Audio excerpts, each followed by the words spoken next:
Ibu-ibu, bapak-bapak, kita akan melanjutkan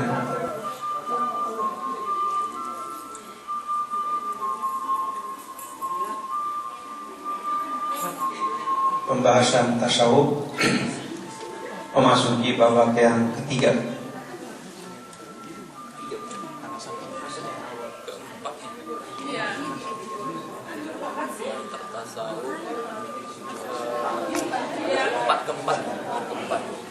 Sudah masuk di keempat. Ibu-ibu, bapak-bapak, kalau bisa ke depan, agak maju ke depan bapak-bapak, jadi kita lebih jelas. Untuk bersingkat waktu, kepada Pak Ustaz, kami persilakan.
Bismillahirrahmanirrahim. Assalamualaikum warahmatullahi wabarakatuh.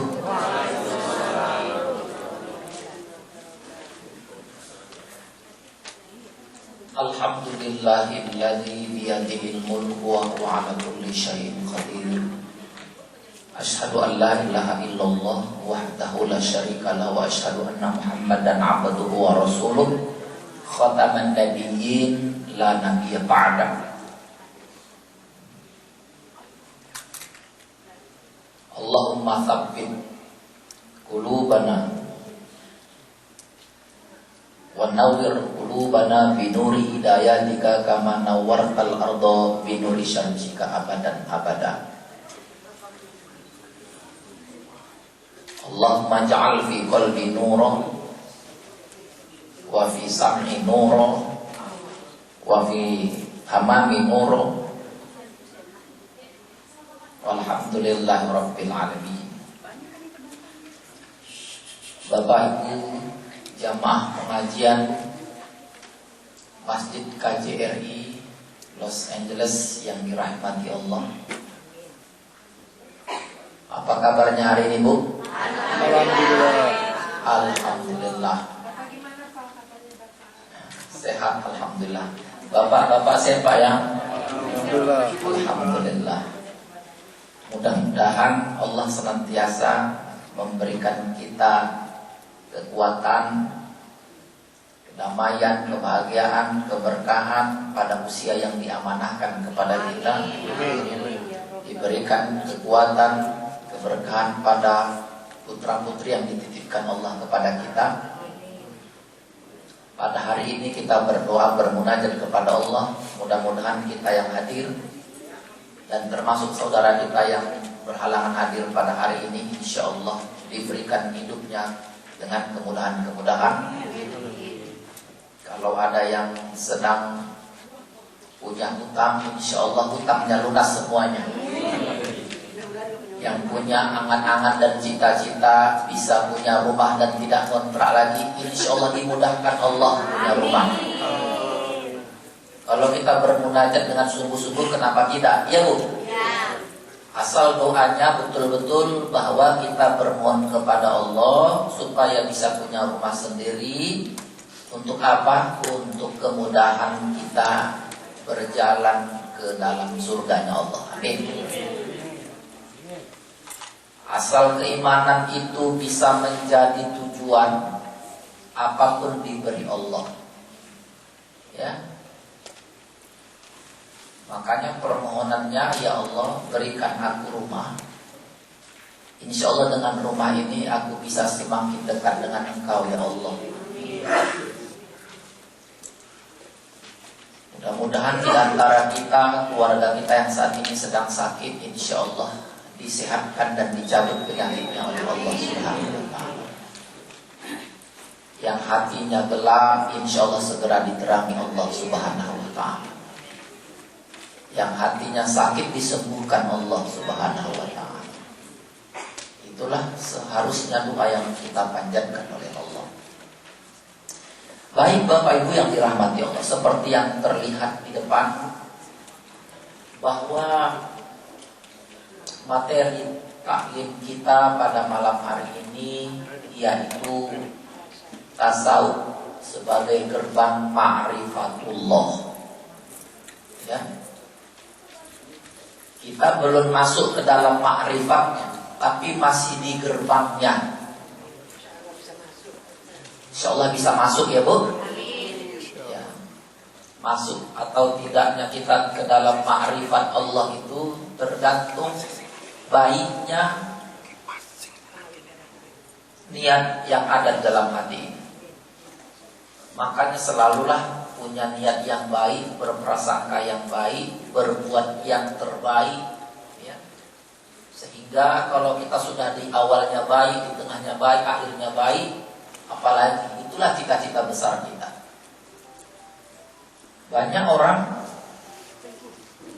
ketika dipanggil Allah masuk dalam kuburan, tapi tetap dibicarakan kebaikan-kebaikannya.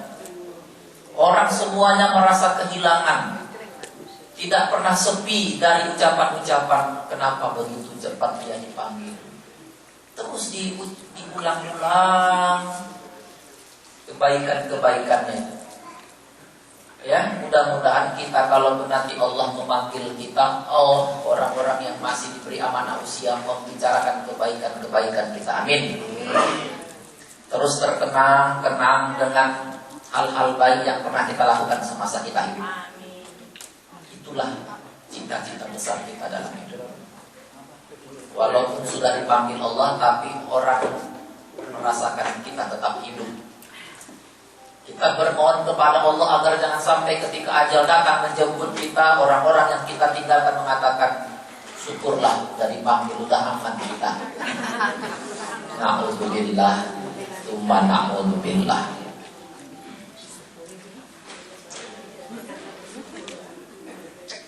Tasawuf gerbang ma'rifatullah. Pernah dengar Bu? Apa itu ma'rifatullah? Belum ya? Kalau Bapak udah sering dengar Pak ya, ma'rifatullah. Ma'rifah itu kan kata dasarnya arofa ya'rifu, mengetahui. Kalau ma'rifat ya sudah menjadi pengetahuan. Kalau dihubungkan dengan Allah, ya, kalau sudah dihubungkan dengan Allah, ya, pengetahuan, baik pengetahuan dengan akal, pengetahuan dengan alam realitas, pengetahuan dengan intuisi, dengan rasa, itulah yang namanya ma'rifatullah. Sudah pasti kualitas manusia itu sering ditentukan dengan sejauh mana dia kenal Allah. Semakin kita kenal Allah, semakin berkualitaslah hidup kita. Amin. Amin. Ya. Selama ini kita bertanya-tanya, dengan apa sih kita mengenal Allah? Selama ini kita hanya akrab dengan diri sendiri, tapi kadang lupa dengan yang menciptakan kita. Betul tidak? Kalau ibu-ibu umumnya, kalau habis mandi nggak sah kalau nggak bercermin.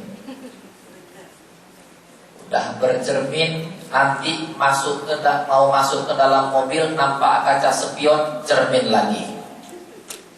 Sudah naik ke dalam mobil, rupanya di dalam tas bawa cermin juga, bercermin lagi. Jadi alangkah indahnya kalau kita juga lebih dari sekedar bercermin lewat wajah kita, tapi bercermin hati kita. Apakah hati kita ini sudah cukup dekat dengan Allah? Apakah hati ini sudah penuh dengan rasa syukur atau belum? Apakah hati ini sudah merasa syahdu indah bersama Allah atau belum?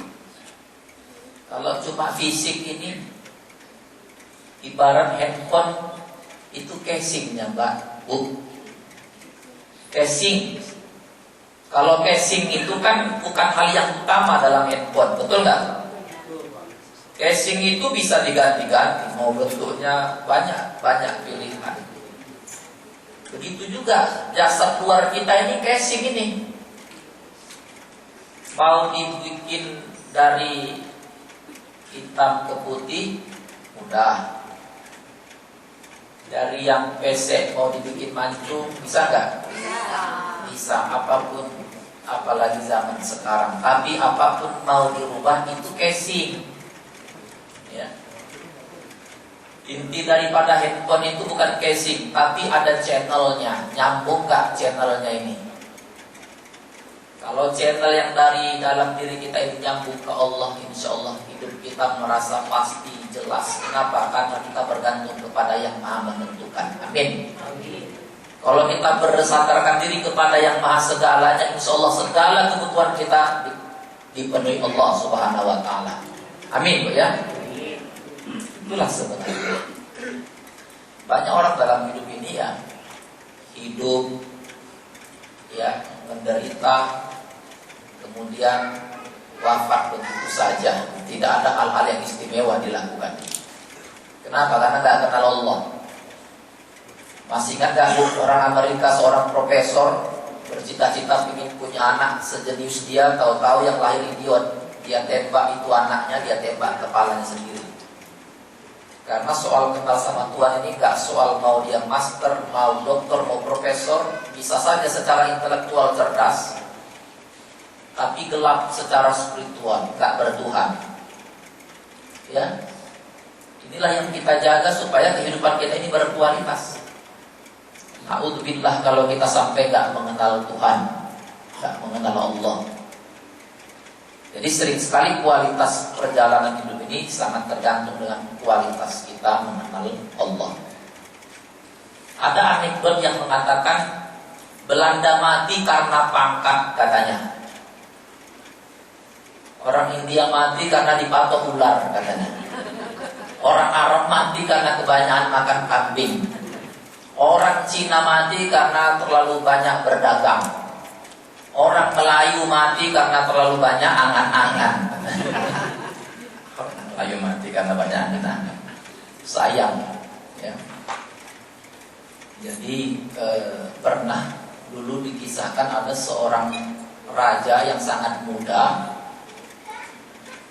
Dulu Bu, ada raja sangat muda, cerdas sekali. Apa katanya? Tolong tuliskan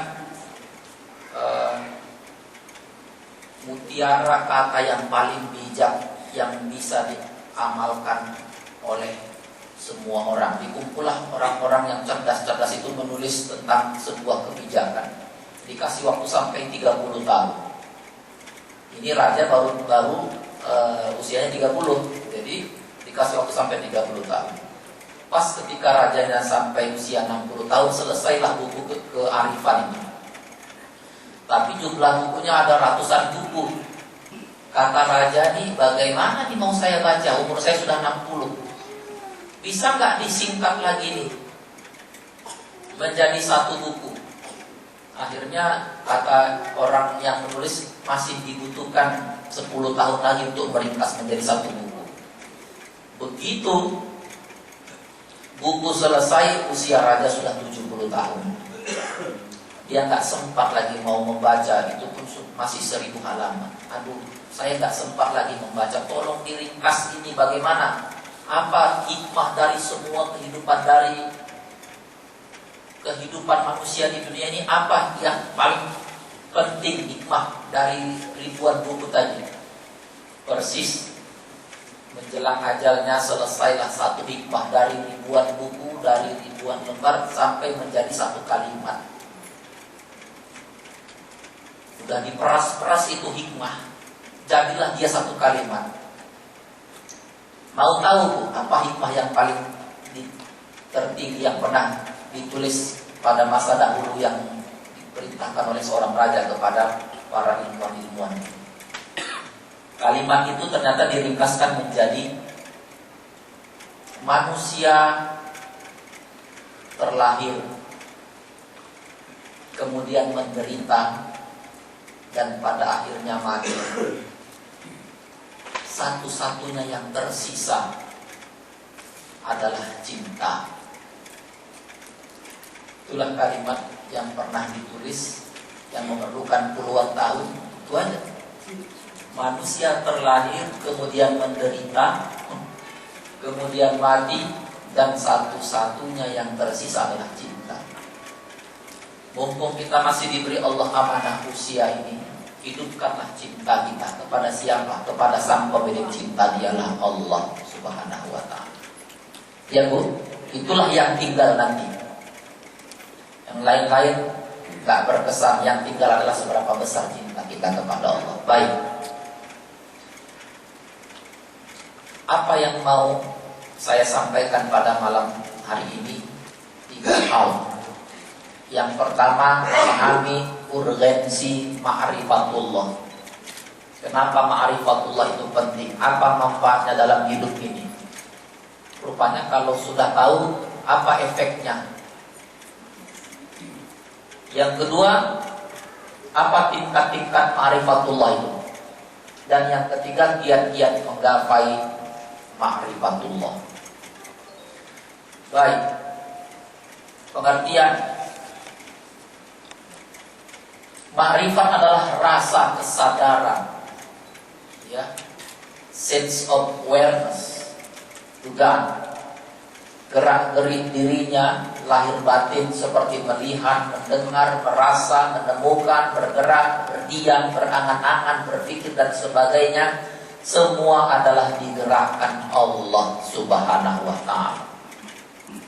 Jadi semuanya dan segala sesuatu adalah atas izin dan kudrah Allah. Ya. Inilah sebenarnya, kalau segala sesuatu sudah digerakkan Allah, kita yang gak usah terlalu ngotot. Kalau sudah terjadi, ya, artinya kepasrahan total kepada Allah. Silahkan berbuat yang terbaik, tapi soal outcome serahkan kepada Allah. Allah itu tidak selalu melihat outcome. Kalau kita melulu melihat outcome, nanti lelah dalam hidup ini. Ada yang mungkin sekolahnya sampai tinggi-tinggi, tahu-tahu cari pekerjaan susah. Dia banding-bandingkan orang, kok dia bisa punya istri yang cantik begitu, padahal dia kan pas-pasan saja. Waduh, semua nih PT. Jadi lelah. Ya, kok saya sudah lama bekerja, sepertinya nggak banyak perubahan, nggak signifikan. Diukur-ukur semuanya, diurus-urus semua milik orang. Padahal itu adalah sebuah permainan-permainan dinamika hidup saja. Semuanya kita ini mengalami dinamika yang berbeda-beda.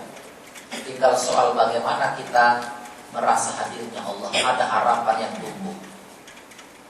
Jadi kalau semuanya sudah berdasarkan atas izin dan kudrah Allah, katakan apapun yang terjadi, hadza min fadli rabbi, ini karunia yang diberikan Allah kepada aku. Bisa ya Bu?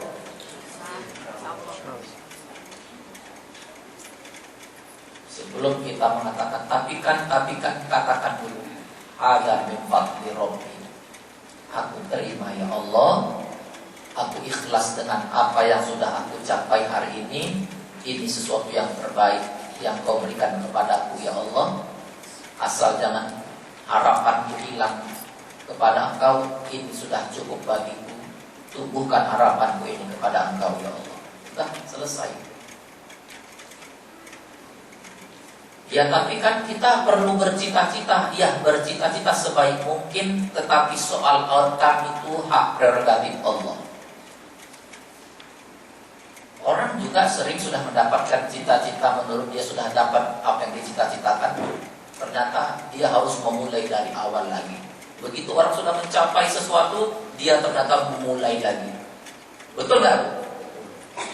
Ketika dia dulu merasa sudah dapat, kalau gajinya besar enak ya, tahu-tahu kalau sudah gajinya besar, pajaknya besar juga, kebutuhan pun semakin nambah.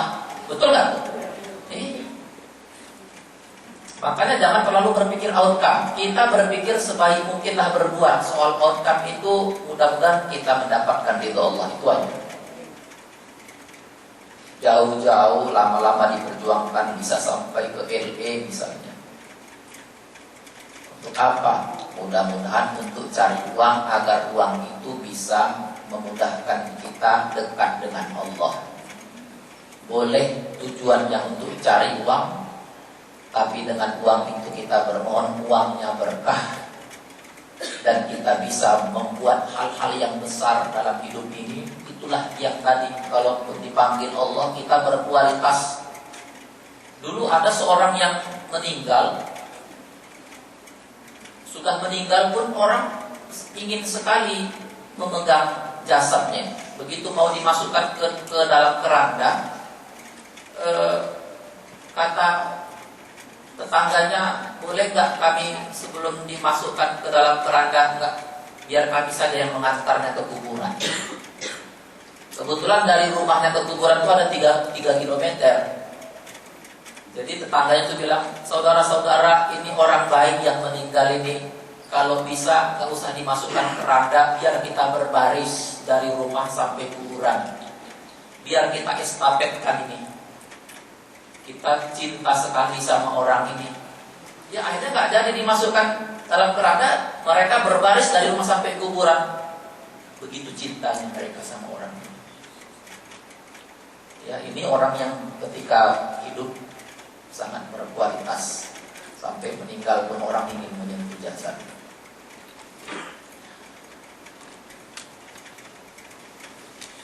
Syekh Ihsan Muhammad Al-Qadiri mengatakan, makrifat adalah hadirnya kebenaran Allah pada dirinya, dan hatinya selalu berhubungan dengan Nur Ilahi. Gimana itu? Kalau hadirnya kebenaran Allah, kalau sudah hadirnya kebenaran Allah dalam dirinya, dia tidak cepat-cepat mengambil kesimpulan. Ya, persoalan kita ini dalam hidup ini, kita mudah mengambil kesimpulan, padahal itu bukan kesimpulan yang tepat. Kalau orang sudah bermakrifat, insya Allah dibimbing Allah, cara dia merespon, cara dia berkesimpulan, yang semuanya adalah kebenaran.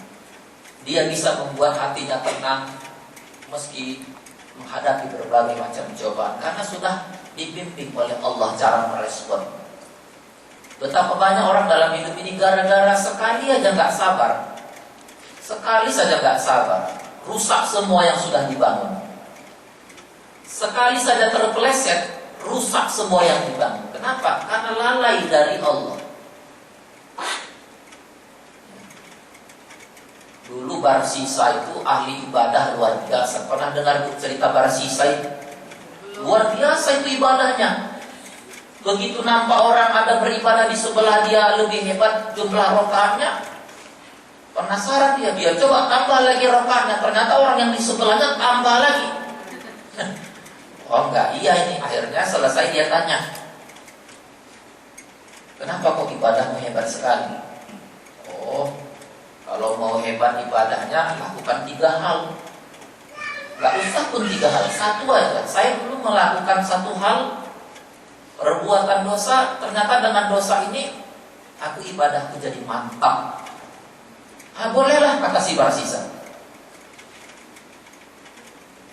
Dosa, ada 3 dosa, silakan pilih. Yang pertama minuman keras, ya. Yang kedua berzina, yang ketiga membunuh. Kata Barsisa, kalau itu aku pilih yang paling ringan saja. Aku pilih minum minuman keras. Dia cari itu di mana yang ada penjual minuman keras, dia minum. Begitu dia sudah minum, mabuk, yang menjual kebetulan perempuan, muncullah syahwatnya untuk berzina. Ya, terjadilah perzinahan. Ketika dia berzina, ada orang lain yang melihat. Akhirnya orang yang melihat itu pun dia tangkap, dia bunuh. Tiga-tiganya dalam sekejap dilakukan. Tiga-tiganya, tadi niatnya satu. Akhirnya ini si Barsisa ini diarak sama masyarakat kampung, diseret, mau digantung.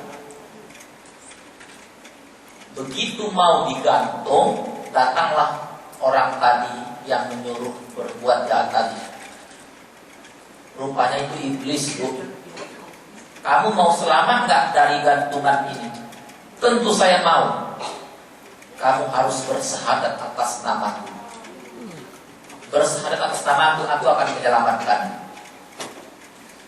Begitu dia bersahadat atas nama setan, dipancunglah ini si Barsisa, tapi nggak diselamatkan sama si setan, dia tinggal begitu saja. Jadi si Barsisa mati dalam keadaan bersahadat sama iblis.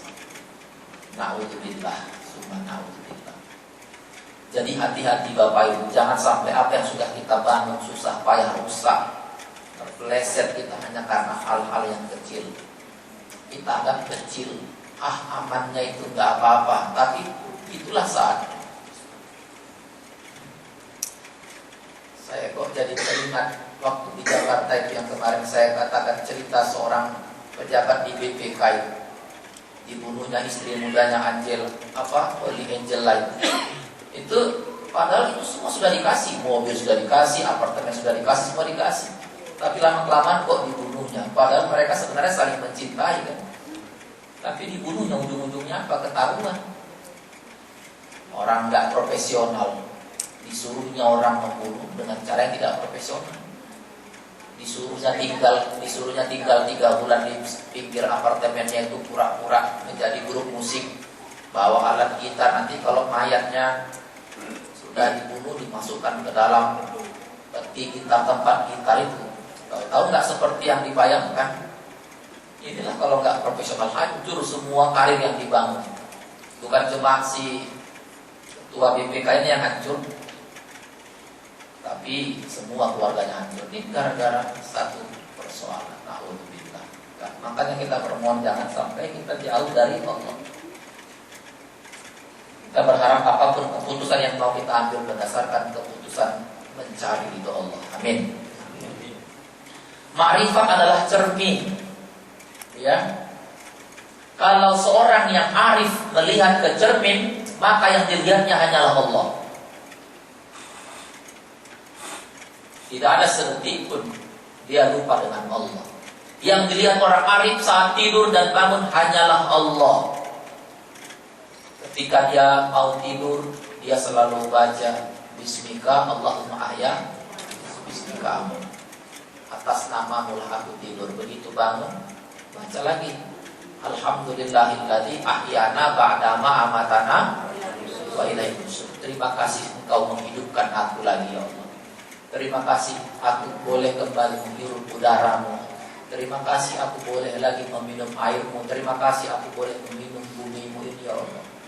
Kalau sudah ini selalu kita katakan, insya Allah pertimbangan-pertimbangan kita bukan lagi melulu urusan dunia. Dunia tapi jalan untuk ke akhirat. Amin. Kalau sudah begini kita tidak menjadi orang yang rakus lagi, tidak menjadi orang yang tamak lagi. Kenapa? Yang ada adalah syukur kepada Allah. Inilah ma'rifat itu. Sekiranya ma'rifat mengambil bentuk materi, semua orang yang melihatnya akan tak sadarkan diri karena tak tahan melihat kecantikan dan bentuk keindahannya. Salah seorang sufi, begitu detik-detik kematiannya, kata keluarganya, coba segera Pak berwasiat, segera berwasiat. Apa katanya? Jangan ganggu aku dengan wasiat-wasiat. Aku ini sedang terpesona dengan keagungan dan keindahan Allah yang sebentar lagi aku akan melihat. Aku akan menanti detik-detik kematianku dan akan melihat keindahan itu. Ya. Itulah luar biasa. Berikutnya, makrifat merupakan karunia pemberian langsung dari Allah. Maka ia sekali-sekali tidak bergantung pada banyak atau sedikitnya amal kebaikan. Allah itu memang tidak melulu melihat kuantitas. Allah itu sering melihat hati. Mungkin kita melihat orang itu biasa-biasa loh, tapi kalau di mata Allah dia hatinya luar biasa. Dia nggak pernah terlalu terlalu iri dengan apa yang dimiliki orang. Dia pokoknya bersyukur, dia jalani sebisanya. Kita lihat dia biasa-biasa, tapi kalau Allah mau mengangkat, siapa mau menghalangi? Kan Allah tahu kualitas hati kita, betul nggak Bu? Misalnya, mungkin harus diberi contoh. Saya suatu saat, misalnya dari presiden nih, dengan suara 80% rakyat memilih saya. Terus saya tahu siapa yang akan menjadi wakil saya. Saya ambil misalnya orang-orang yang tak pernah diduga. Ya, biasa-biasa orangnya. Ya, sebenarnya sekolahnya nggak tinggi-tinggi amat, ngajinya nggak bagus-bagus amat, tapi saya tahu orangnya ini sangat dekat dengan Allah misalnya. Kira-kira kalau saya ambil jadi wakil, orang yang pendidikannya juga nggak tinggi, bisa nggak Bu? Ya bisa. Orang saya dipilih 70%. Dalam hal kualitas ibadah, jangan mudah mengejudge, menilai orang. Mungkin orang-orang yang kita anggap biasa, kalau Allah mau mengangkat, bisa diangkat Allah. Sekali-sekali tidak bergantung pada banyak atau sedikitnya amal kebaikan. Mungkin orang yang selama ini berdosa, begitu dia bertobat, wah, bersihnya hatinya, ikhlasnya, kehusukannya mungkin lebih jauh, lebih khusyuk dibanding kita yang mungkin tidak pernah melakukan dosa besar. Bisa saja. Makanya bersyukurlah kita kalau kita nggak pernah melakukan dosa besar, tapi kita tetap mempertahankan kekhusyukan. Amin. Jadi sekali-sekali tidak bergantung pada banyaknya atau sedikitnya amal. Bisa saja. Banyak orang ketika di penjara, tobat dia. Di penjara itu dia bisa menghafal Quran. Di penjara dia bisa menulis buku. Akhirnya banyak bermanfaat buat orang lain.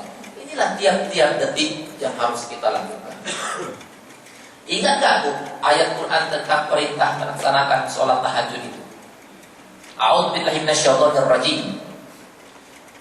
Wa minal laili fatahajjad bihi nafilatan lak asa ay yab'atsaka rabbuka maqaman mahmuda.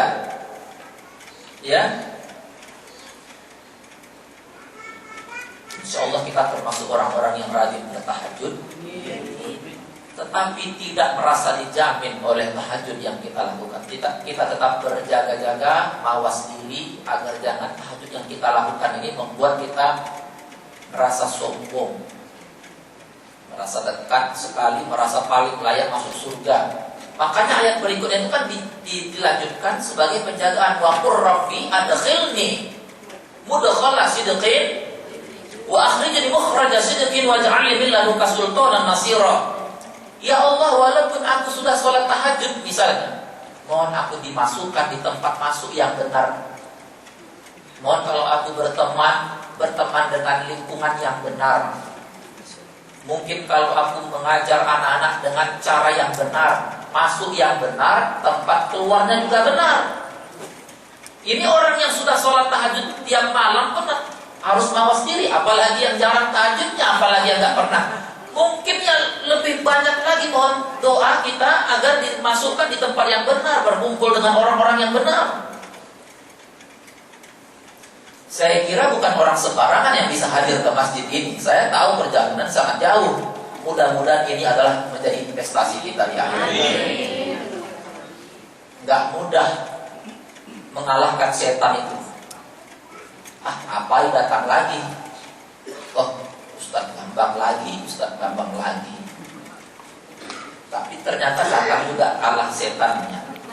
Insya Allah ini menjadi investasi buat kita. Amin. Dalam sebuah hadis, kalau kita menghadiri taklim, semua yang kita lewati itu batu-batu, jalan-jalan, pohon-pohon itu ikut mendoakan kita semuanya. Amin. Ini sebelum kita membahas urgensi ma'rifatullah, kita lihat virus yang mematikan, yang sangat meracuni Termasuk banyak para pelajar-pelajar yang belajar dengan orang-orang yang tidak benar.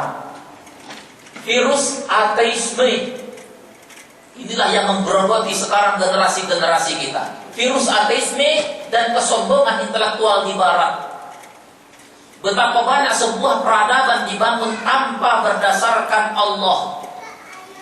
Semuanya dengan kesombongan keangkuhannya.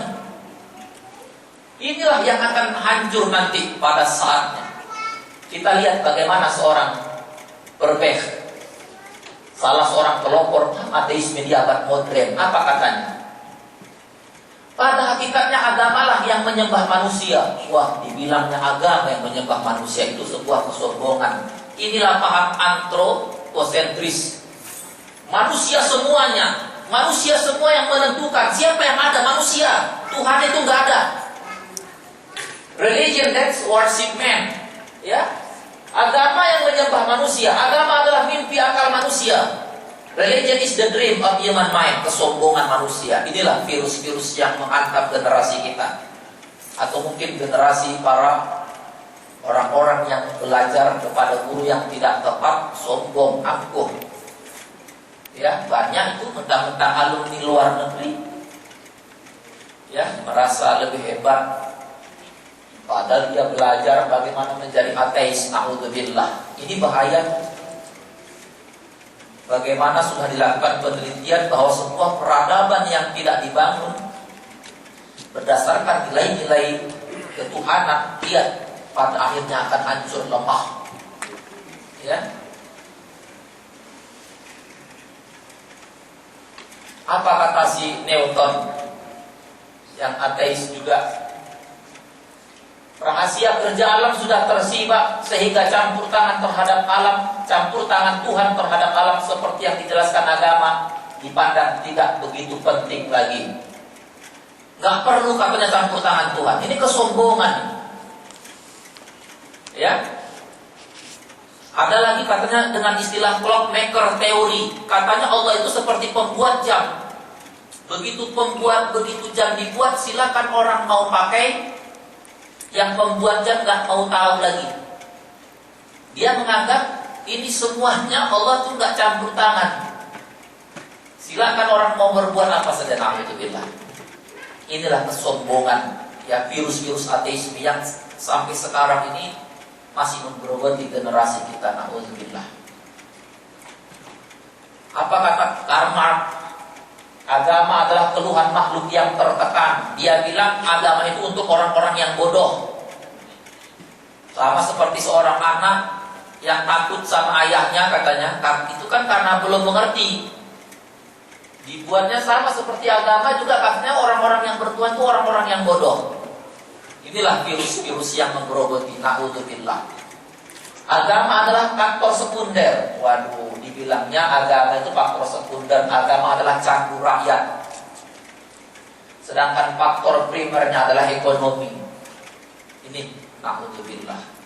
Lihat banyak orang yang mengedepankan ekonomi, hancur semuanya. Ada orang yang mengatakan sumber kebahagiaan itu adalah ekonomi. Begitu dapat ekonominya lancar, makin hancur dia. Ada nggak yang begitu, Bu? Banyak. Ya. Apa kata si Robert Darwin? Tuhan tidak berperan dalam penciptaan. Na'udzubillah, berani sekali. Tuhan tidak berperan katanya. Manusia katanya dari kera. Asal mula spesies, origin of species bukan berasal dari Tuhan, tapi dari adaptasi kepada lingkungan. Adaptation to the environment. Na'udzubillah. Ini menjadi-jadi. Jadi sebuah peradaban dibangun oleh orang-orang seperti ini. Lihat kehancuran. Apa kata si Paul Sartre? Ini virus-virus yang mematikan, bahaya. Sekiranya Tuhan sungguh-sungguh ada, dia tetap perlu ditolak katanya. Sebab gagasan tentang Tuhan menafikan kemerdekaan. Katanya gak merdeka jadi berbuat. Subhanallah, na'udzubillah. Padahal pemahaman tauhid itu supaya kita dibuat merdeka. Tidak mudah menuhankan orang, menuhankan kekuasaan, menuhankan uang, menuhankan jabatan. Kok dia bilang Gara-gara bertuhan kita nggak merdeka. Inilah orang-orang yang mau bebas-bebasnya, na'udzubillah. Inilah yang harus kita hindari dari generasi-generasi kita yang tak bertuhan. Inilah yang mau kita bawa sampai mati nanti dan kehidupan setelah mati. Apa gunanya hidup kalau tak bertuhan, ya? Terakhir, apa kata Pierre de Laplace? Penjelasan tentang fenomena alam tidak perlu melibatkan Tuhan. Wah, ini udah gila betul. Tuhan telah berhenti menjadi apapun. Na'udzubillah. Ketika ditanya tentang sejauh mana campur tangan Tuhan dalam proses penciptaan alam, dia menjawab, I don't need that kind of hypothesis. Rupanya mengkaji campur tangan Tuhan terhadap penciptaan alam ini dianggap Tuhan itu hipotesis. Ini keberanian orang-orang yang ateis. Ini yang menggerogoti generasi kita. Ya, anak-anak kita memang harus diajarkan berpikir rasional, tetapi harus diajarkan makrifat juga, supaya rasa ketuhanan itu muncul. Apa gunanya kuliah S2, S3 tapi nggak bertuhan? A'udzubillah. Mau dibawa kemana? Apa nggak percaya dengan rukun iman? Ya. Apa kata Durkheim? What we call God is actually society. Waduh. Apa yang kita sebut Tuhan tak lain hanyalah masyarakat. Masyarakatlah yang mengatur semuanya. Semua adat istiadat, hukum itu tergantung masyarakat ini. Orang yang hidupnya mau bebas. Inilah orang yang memang dilanda kekeringan spiritual dan tidak bertuhan. Kita berlindung, generasi-generasi kita jangan menjadi orang-orang yang seperti ini. Ini orang-orang yang populer sebagai ilmuwan, sebagai fisikawan, sebagai ekonom, filosof, tapi mereka jelas-jelas tidak bertuhan. Na'udzubillah. Makanya kata Imam Ghazali itu, manusia itu memiliki 4 potensi di dalam dirinya. Di dalam dirinya ada sifat binatang ternak. Ada memang. Ada sifat binatang buas. Ada sifat setan. Dan ada sifat malaikat. Inilah yang terus bertarung. Mana yang lebih mendominasi? Malaikatnya kah? Setannya kah? Binatang buas atau binatang ternak? Kalau setan nggak senang dia kalau nggak punya kawan yang banyak untuk berbuat maksiat, dia goda terus diajak, ayolah gabunglah sekali-sekali, ya pokoknya cuma begini aja sekali-sekali, ya kita pun nggak kuat pertahanannya ikut juga. Ya. Jadi ada binatang buas, kalau nggak menyerang, kalau nggak mau melakukan hal-hal yang buruk nggak puas dia. Makanya kata istilahnya, sejahat-jahatnya binatang tidak pernah memakan anaknya sendiri. Tapi di Jakarta anak kandung sendiri malah diperkosa. Anak kandung sendiri berapa ratus kasus seorang ayah memperkosa anaknya. Kenapa? Sifat binatangnya lebih kuat mendominasi. Ya. Sepuas-puasnya binatang, tidak pernah harimau itu memakan batu, makan besi. Tapi manusia nggak cukup makan uang, besi itu dimakan, batu-batu dimakan. Tahu maksudnya manusia makan besi, makan batu? Nah itu tidak. Insya Allah dengan ma'rifatullah ini kita lebih didominasi oleh sifat-sifat malaikat. Amin. Itulah yang kita mohon dan kita harapkan. Semuanya kita punya potensi, ya. Semuanya kita punya potensi itu. Kita bermohon. Memang kata Allah, fa'alhamaha ujuraha wa taqwaha. Aku ilhamkan, kata Allah, ke dalam diri manusia itu jalan yang fujur, jalan yang takwa. Silahkan pilih, konsekuensinya tanggung sendiri. Man syaa falyu'min wa man syaa falyakfur. Yang mau beriman silakan beriman. Ini nanti manfaatnya. Yang mau kufur, it is your decision. It is for you to decide. What will you choose? Kira-kira begitu. Dengan konsekuensinya ditanggung sendiri. Makanya ada orang yang memilih fasaddaqa bil husna, memilih jalan yang benar, sabar dia, komitmen dia. Ada yang memilih faqadzaqa bil husna. Mudah-mudahan kita semuanya ini memilih jalan fasaddaqa bil husna, membenarkan kebenaran itu. Jadi bicara ma'rifatullah, hanya agama Islam yang Allah, yang Tuhannya memperkenalkan dirinya. Apa kata Allah? Innani anallah la ilaha illa ana fa'budni wa aqimus shalah li dzikri. Sesungguhnya ini akulah, aku inilah Tuhanmu, kata Allah. Tidak ada Tuhan selain aku, maka sembahlah aku, maka dirikan sholat untuk mengingatku. Saya jadi teringat, Bu, waktu almarhum Ahmad Dedan berdebat sama pendeta.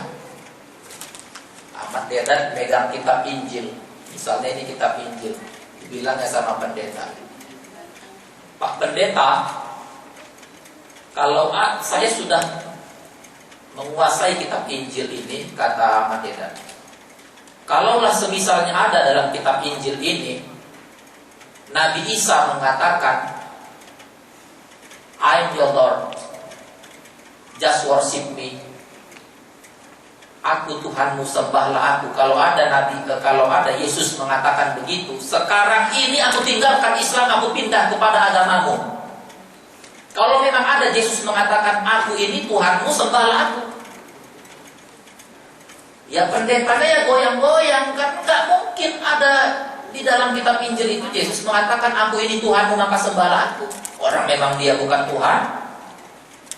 Bersyukurlah kita memiliki ketuhanan yang benar, sampai Allah pun mengatakan memang aku inilah Tuhanmu, sembahlah aku. Berarti agama-agama lain nggak ada itu dalam kitabnya yang mengatakan aku ini Tuhanmu, sembahlah aku. Paling disangka, diperkirakan saja seolah-olah Tuhan, padahal bukan Tuhan.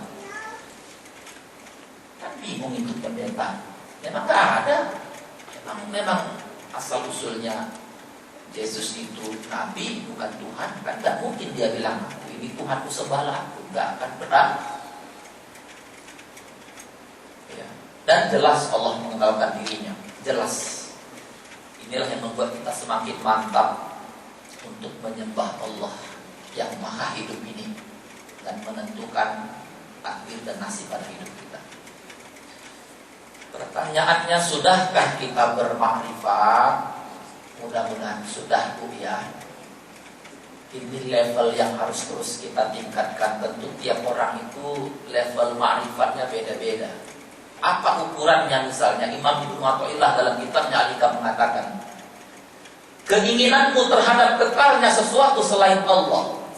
Sering gak kita terlupa, kita menginginkan sesuatu itu kekal. Kalau mau dapat ini, pinginnya kekal. Mau dapat itu, pinginnya kekal. Kalau kehilangan sesuatu, lupa diri. Kenapa? Karena kita gak boleh kehilangan.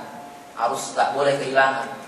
Kalau ada pikiran-pikiran kita ingin kekal dalam banyak hal, itu menjadi bukti bahwa engkau belum bertemu dengan Allah. Orang yang terlalu melebih-lebihkan penghargaan kepada sebuah benda karena memang belum bertemu dengan Allah. Kalau sudah bertemu dengan Allah, benda yang dimiliki, ilmu yang dimiliki, kekuasaan jabatan, nggak ada apa-apa yang kecil. Sifat manusia itu suka membesar-besarkan sesuatu karena belum ketemu dengan yang lebih besar. Padahal kalau ketemu yang betul-betul maha besar, dialah Allah, semuanya jadi kecil.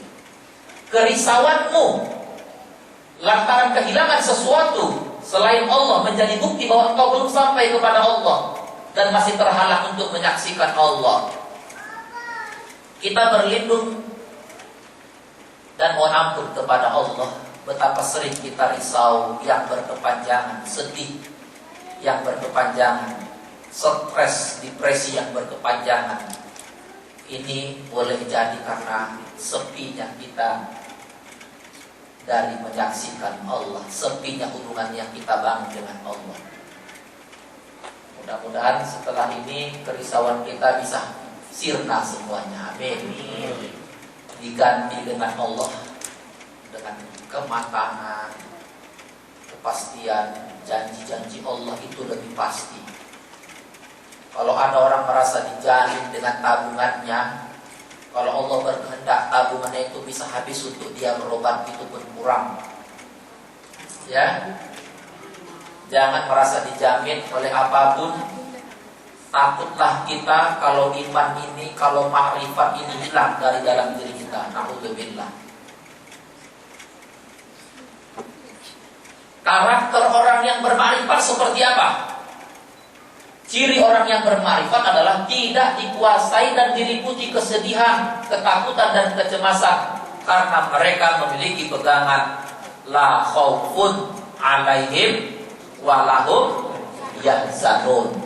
Tidak diliputi ketakutan, tidak diliputi rasa kecemasan dan kesedihan. Sedih sebagai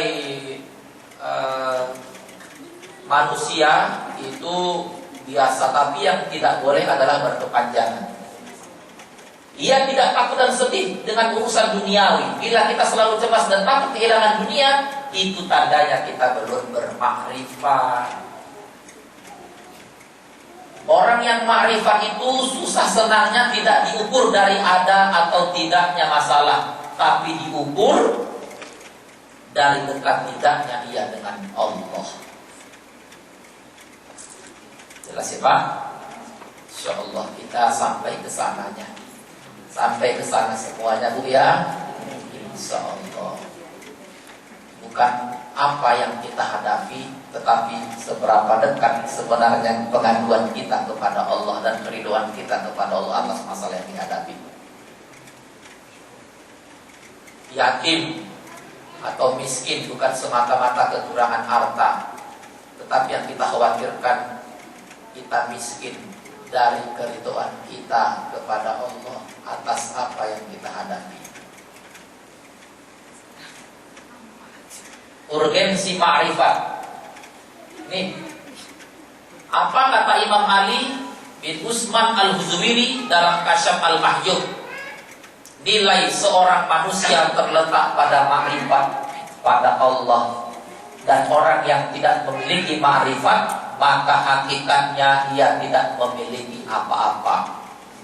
Jadi kalau kita tidak memiliki ma'rifat, sesungguhnya kita tidak memiliki apa-apa. Pantas kalau Al-Quran mengatakan wal as innal insana lafi khus illal ladzina amanu wa amilus solihat wa tawasaw bil haq wa tawasaw bis sabr.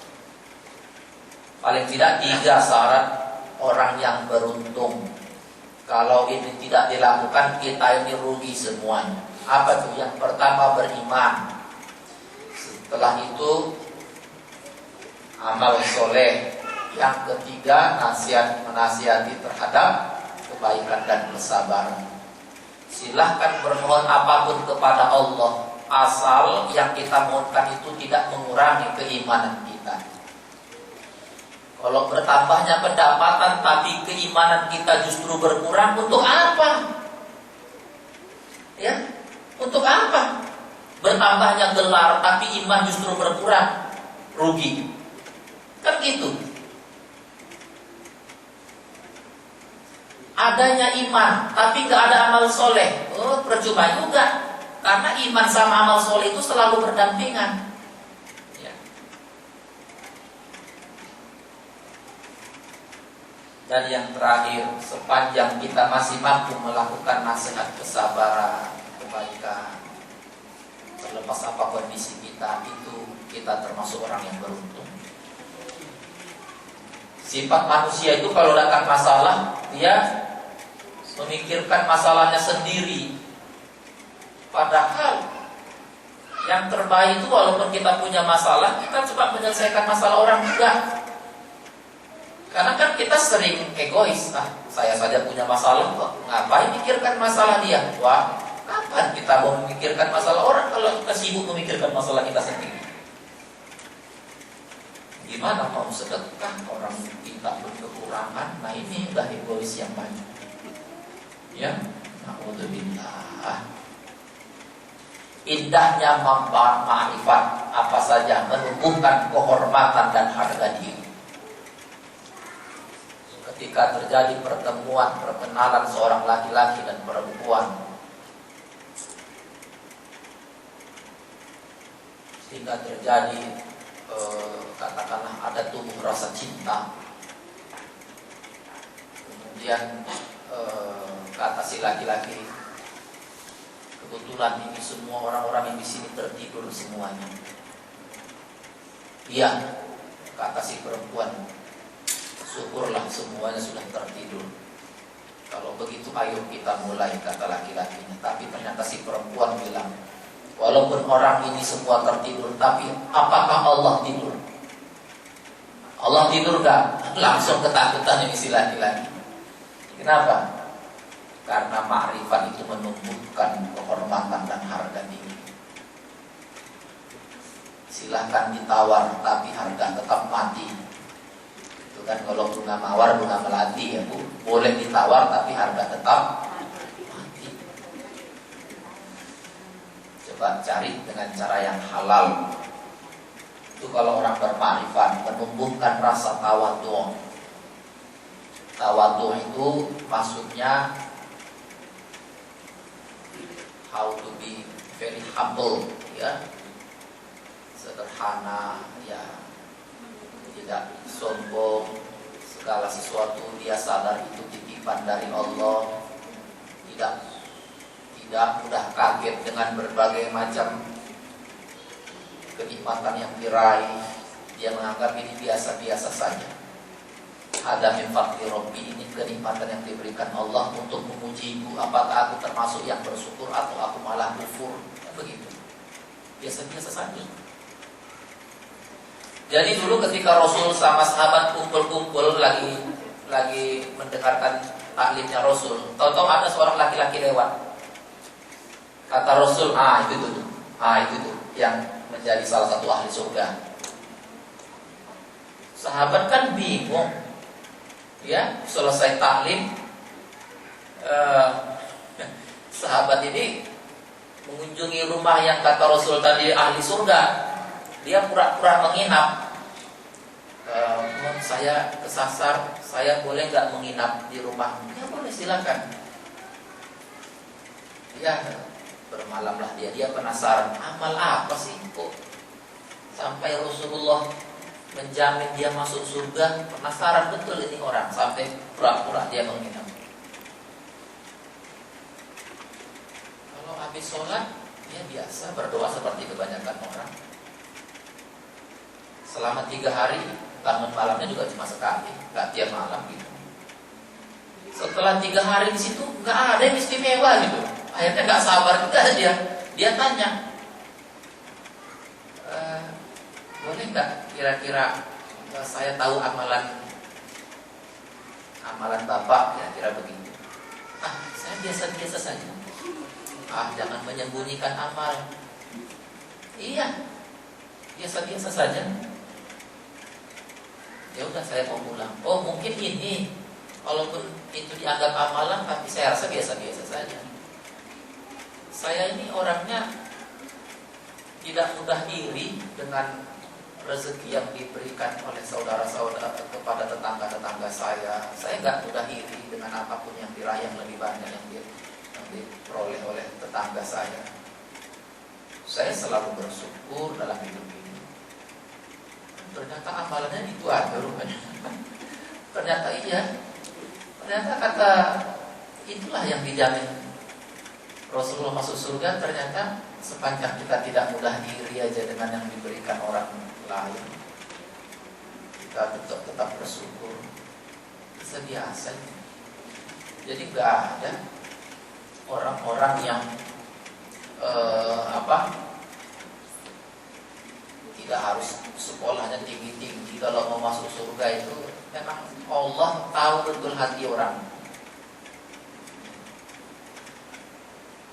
Jadi saya teringat Hanzolah yang dulu waktu malam, waktu pengantin baru begitu dengar seruan untuk jihad itu, dia tinggalkan istrinya keluar dari kamar berjihad.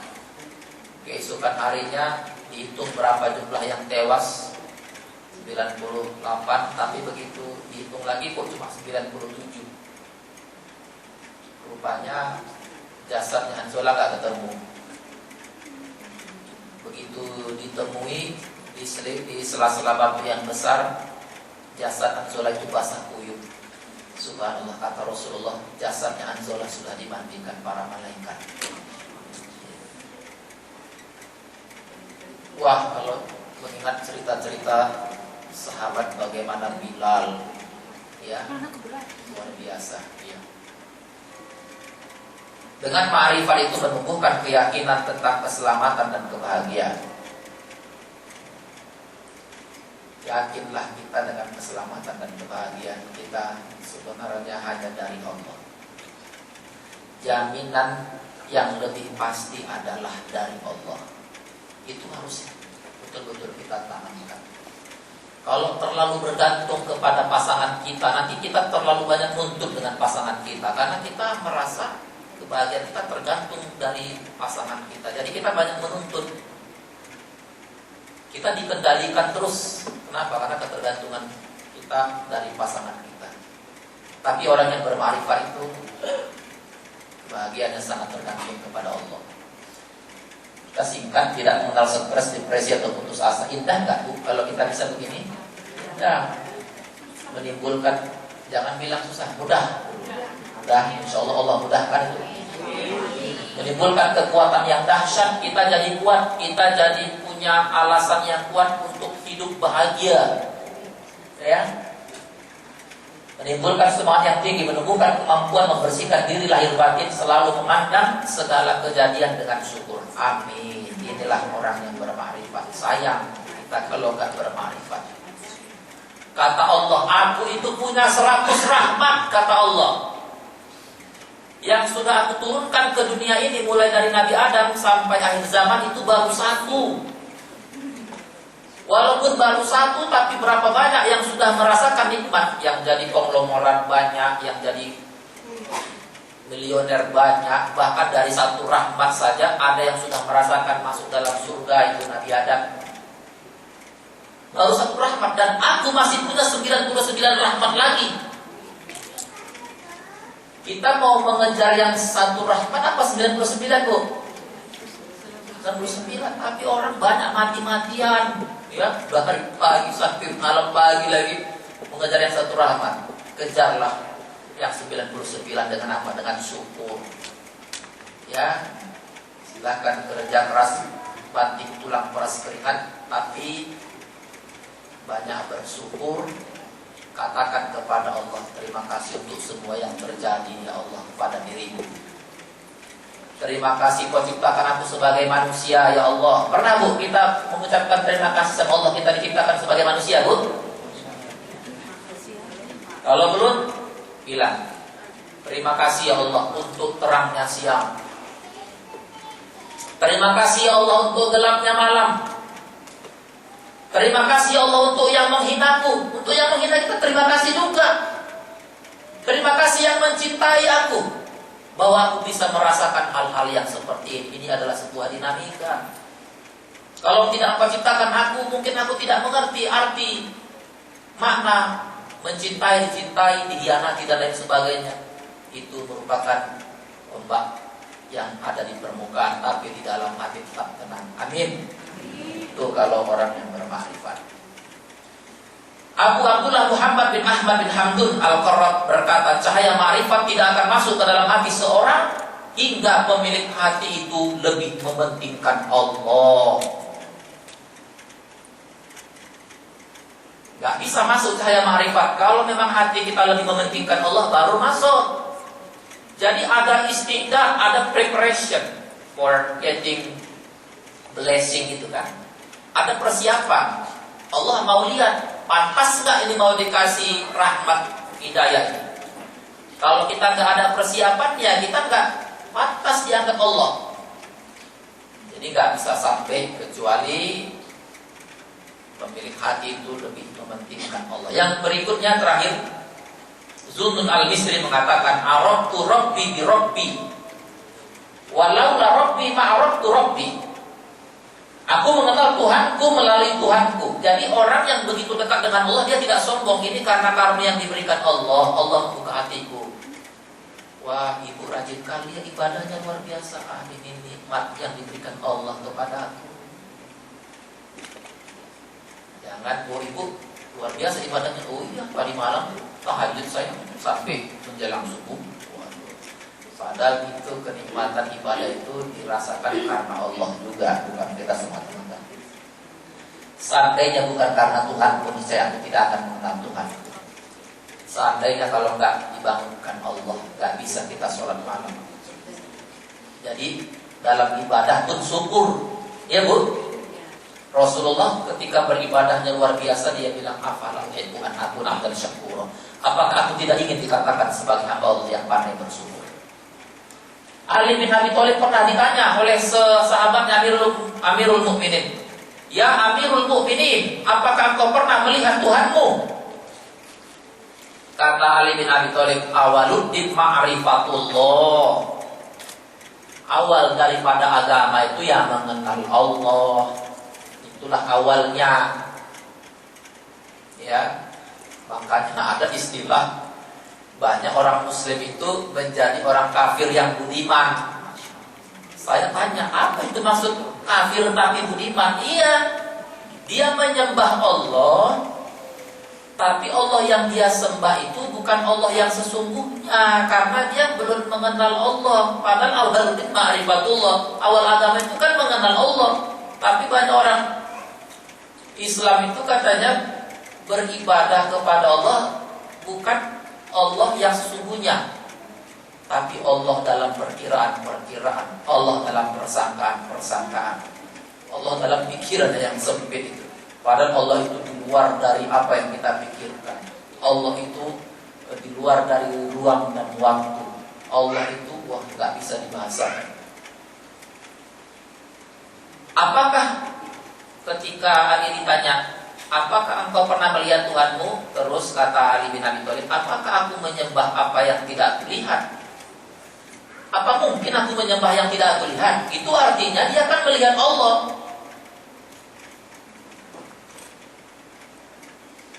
Terus ditanya lagi, bagaimana engkau melihat Tuhan? Dia tidak dapat dilihat dengan pandangan mata, melainkan dijangkau oleh akal dengan hakikat keimanan. Iya.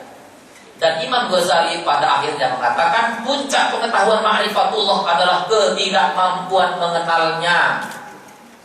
Ya, ketidakmampuan mengenalnya. Kata Jalaluddin Rumi apa? Kenalilah Tuhan melalui pengabdian.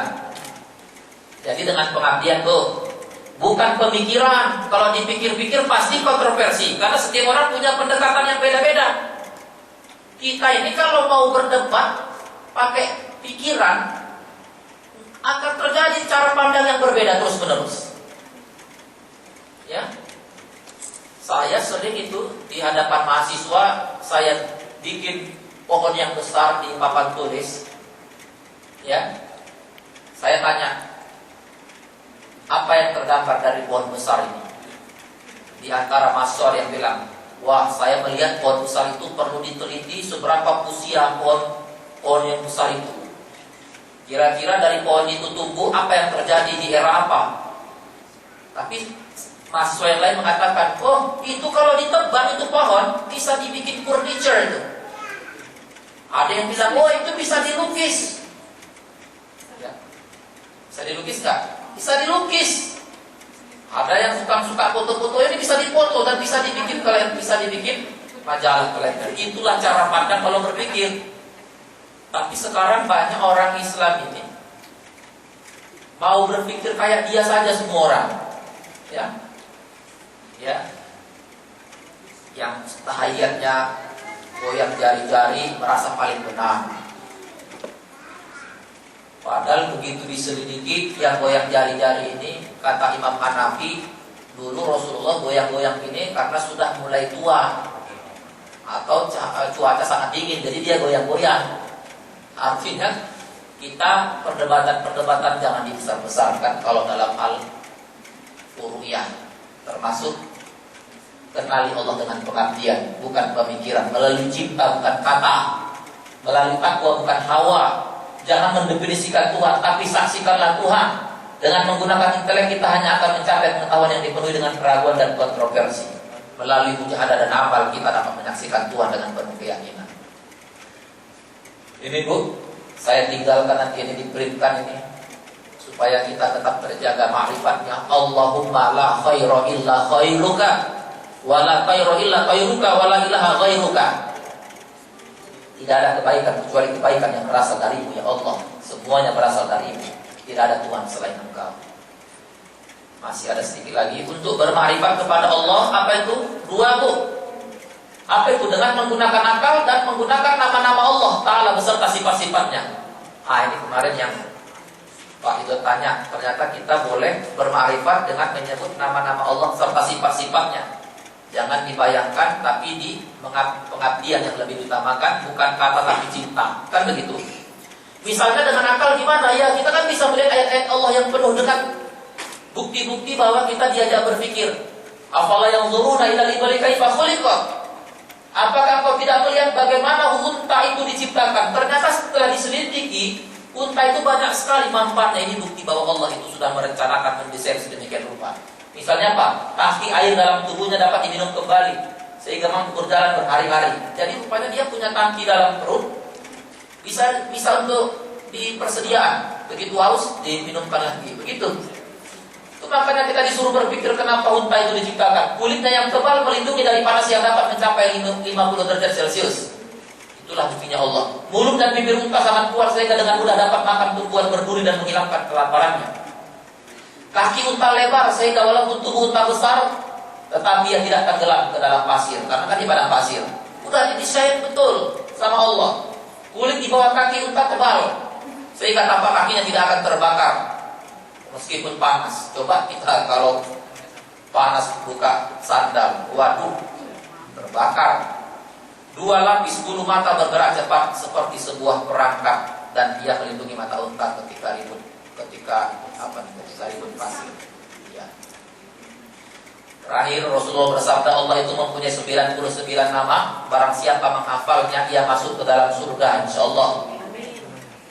Menghafal dan tentunya mempraktekkan berakhlak seperti akhlak yang kita hafal itu. Allah itu maha ganjil dan cinta sekali pada hal yang ganjil. Ini kiat-kiat terakhir ya, kiat-kiat menggapai ma'rifatullah. Saya kira nanti ini bisa dibaca. Ada mu'atabah, untuk penyesalan, ada muraqabah, ada mujahadah. Ini semuanya menunjukkan merasa diawasi, merasa disaksikan dan kita dengan sungguh-sungguh. Ya, ada musyahadah, ada mukasyafah, terbukanya tirai, ada mahabbah, dengan cinta, ada ma'rifat. Nah, ini yang terakhir. Ada hal-hal yang membuat ma'rifat itu, Bu, hati-hati ya Bu. Ternyata ma'rifat yang sudah kita miliki itu bisa menyimpang. Kenapa? Jahalah karena kebodohan. Kok bisa bodoh? Ia nggak mau bertanya, nggak mau berburu. Ya, ta'assub, fanatik terhadap guru, fanatik terhadap kebiasaan. Itu kan bukan seperti yang diajarkan guru. Padahal gurunya juga belum tentu benar. Terlalu fanatik itu nggak boleh. Ya, taklid, terlalu mengikuti tanpa dasar, ghulu, berlebihan dalam mencintai makhluk. Ini bisa menyebabkan ma'rifat itu berkurang nilainya. Lalai dalam merenungi ayat-ayat kauniyah dan ayat Qur'aniyah, ghaflah, usrah fasidah, keluarga yang tak mendukung, keluarga yang hampa dari ajaran Islam, bi'ah sayi'ah, ya, lingkungan yang buruk. Ternyata banyak ini. Terakhir terus ini ya, terakhir ya, 5 menit lagi selesai Bu ya. Ada sumber ketentraman hidup. Kenapa kita bisa tentram dengan ma'rifah? Karena dengan ma'rifah kita mengenal Allah dan merasa takut padanya. Mengenal Allah selalu waspada dan mencurigai diri sendiri. kira-kira saya tadi ada riak nggak ya? Saya sombong tadi nggak ya? Astagfirullah. Jadi selalu mencurigai diri. Orang yang mengenal Allah mengawasi gerak dari hatinya. Orang yang mengenal Allah selalu mengingat akhirat. Betul nggak? Orang yang kenal Allah tidak tertipu oleh kekuasaan dan harta. Yang kenal Allah akan merasakan manisnya iman. Yang mengenal Allah tulus beribadah kepadanya. Nah, ini pesan Imam Ibnu Athaillah. Di antara tanda-tanda orang yang terlalu mengandalkan ibadahnya. Jadi ayo kita beribadah, tapi jangan merasa cukup dengan ibadah gitu. Yang dipentingkan adalah harapan kepada Allah. Itu yang penting. Ini yang harus kita ingat. Kata ba'ala nafsi ar-rahmah, Allah menetapkan atas dirinya kasih sayang buat kita. Kalau kita memang pantas untuk disayang. Saya kira mohon maaf, tadi memang kita mulainya lebih malam. Sebelum kita tutup dengan doa, mungkin ada hal-hal yang bisa kita diskusikan. Saya kembalikan ke moderator.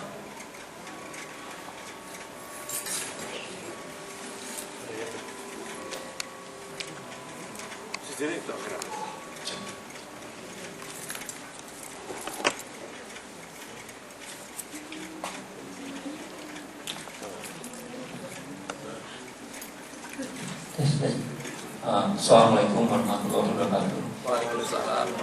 Tadi Pak Bambang menjelaskan bahwa marifat itu tentang kesadaran terhadap Allah.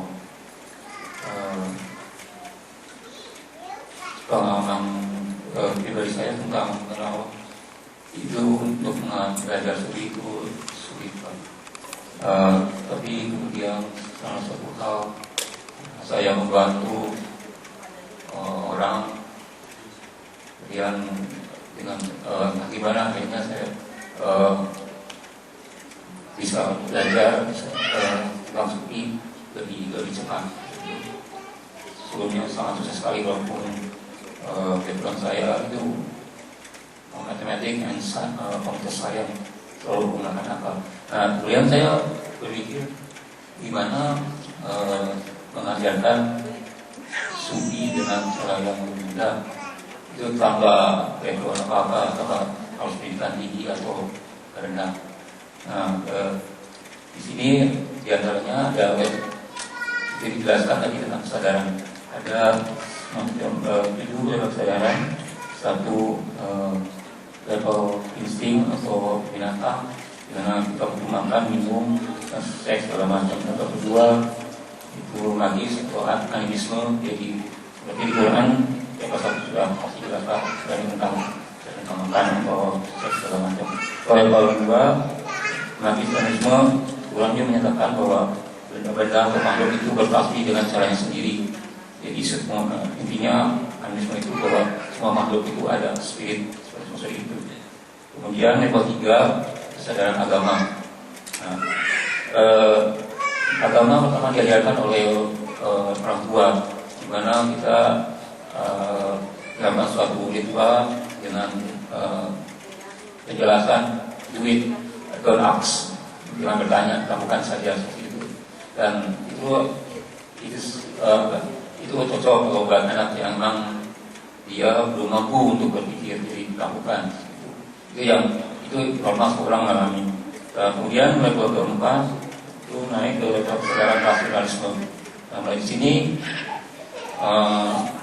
anak mulai sekolah diajarkan tentang rasio segala macam sampai pendidikan tinggi.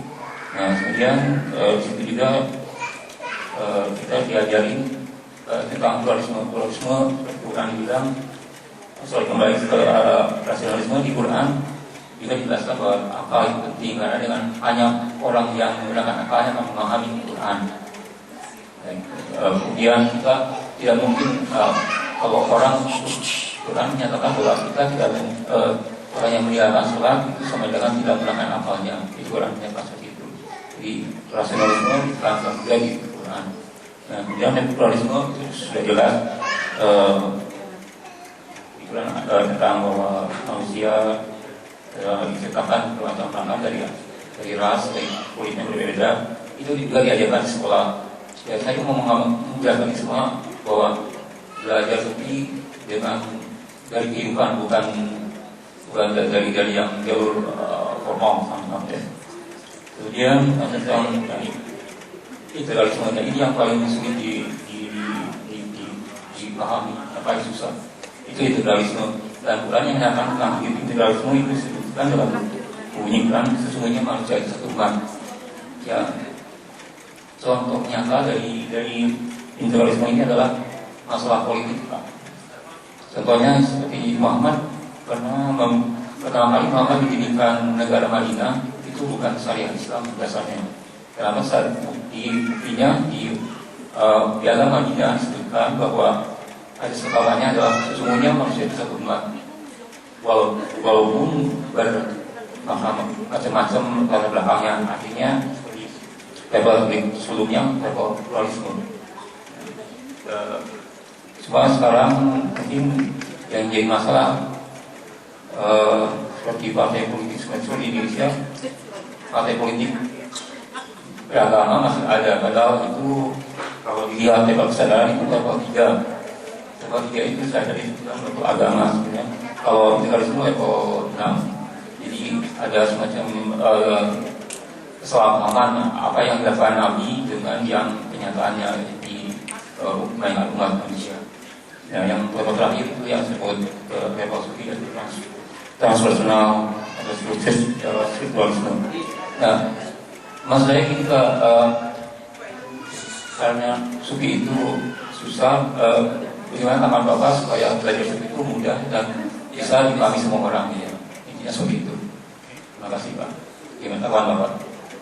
Ya memang saya kalau di kampus mata kuliah ini ada 16 kali pertemuan ya. Jadi kita tidak bisa buru-buru, ini kan ongoing proses.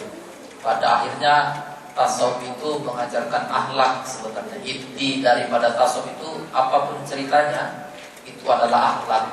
Bagaimana akhlak kepada diri sendiri, bagaimana akhlak kepada sesama, dan akhlak kepada Allah. Dengan merasa diawasi dan disaksikan oleh Allah, saya kira selesai. Kita tidak perlu secara formal ya mengikuti katakanlah semacam kuliah tasawuf khusus kursus ya, apa tadi yang sudah disampaikan sepertinya bisa kita praktekkan dengan pengabdian kepada Allah sungguh-sungguh, berakhlak kepada diri, kepada orang yang ada di sekitar kita, dan berakhlak kepada Allah dengan menghadirkan rasa empati, rasa syahdu di dalam beribadah kepada Allah.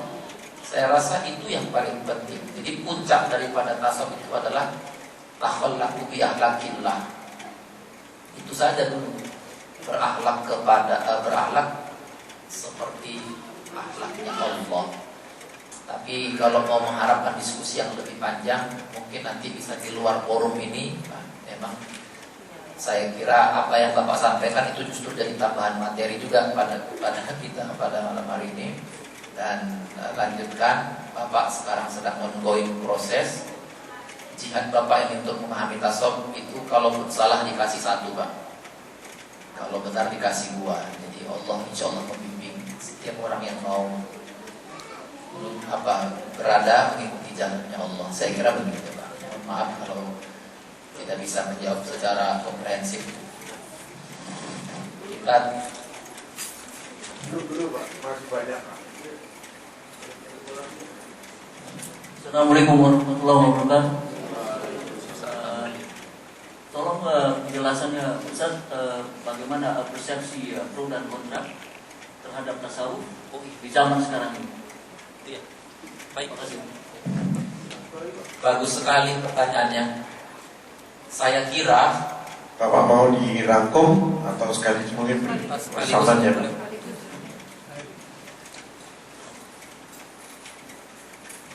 Assalamualaikum warahmatullahi wabarakatuh. Yang terhormat Pak Bambang, mengingat kelihatannya sudah nampak Pak ya navigasinya atau GPS-nya menuju kesuksesan dalam agama kita sebagai agama yang besar, seperti yang dikatakan dalam Al-Quran bahwa wa antum la'lam itu mukminin.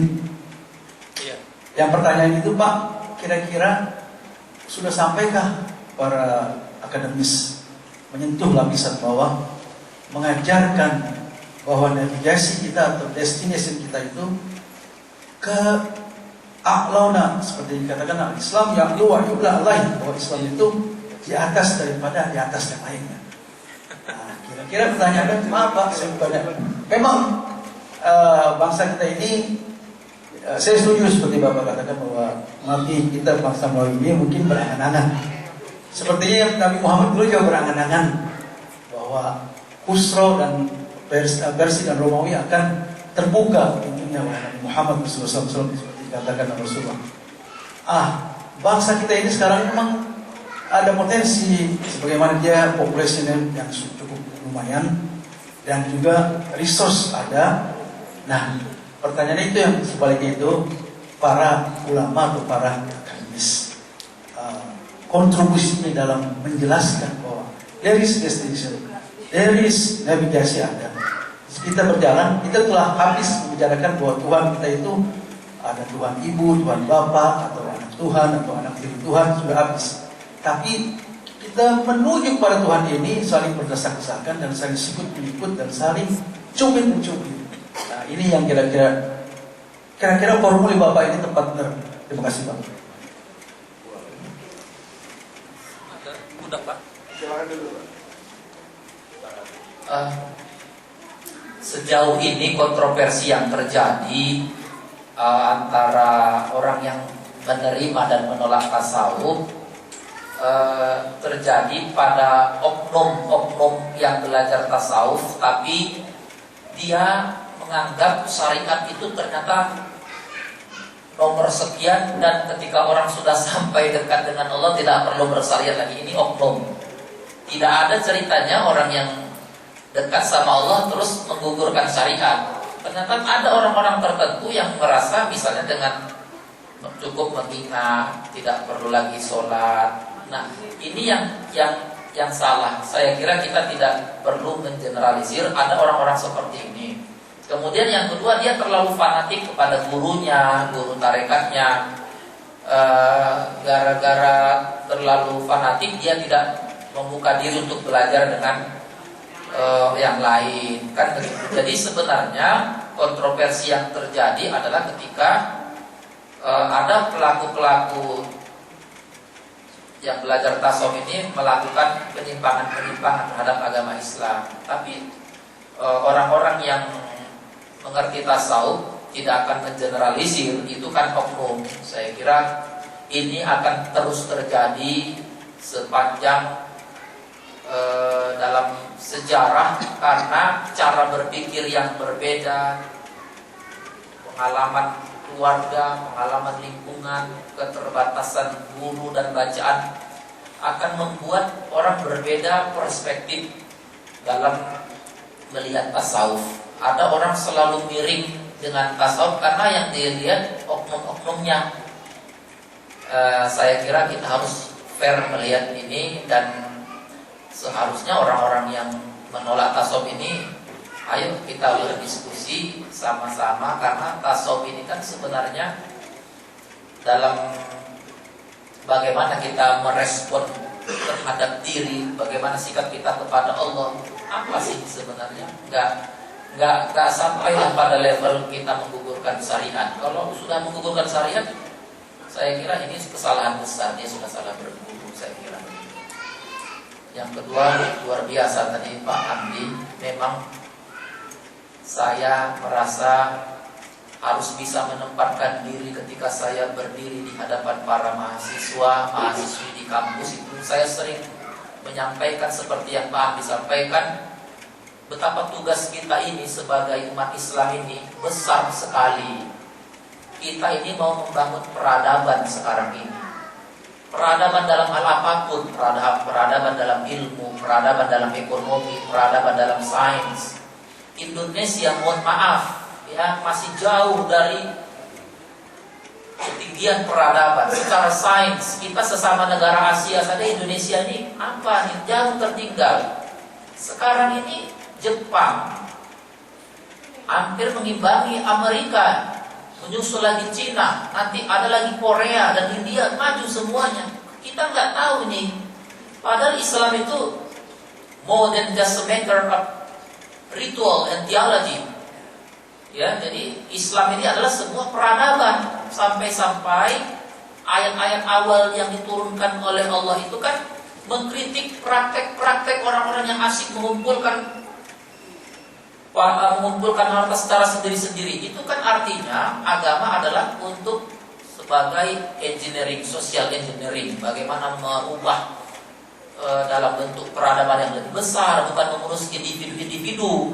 Ya, kita ini nggak bisa menjadi a'launa seperti kata Pak Abdi dalam Quran itu. Kita menjadi yang tinggi itu kalau kita memantaskan diri untuk mendidikan diri.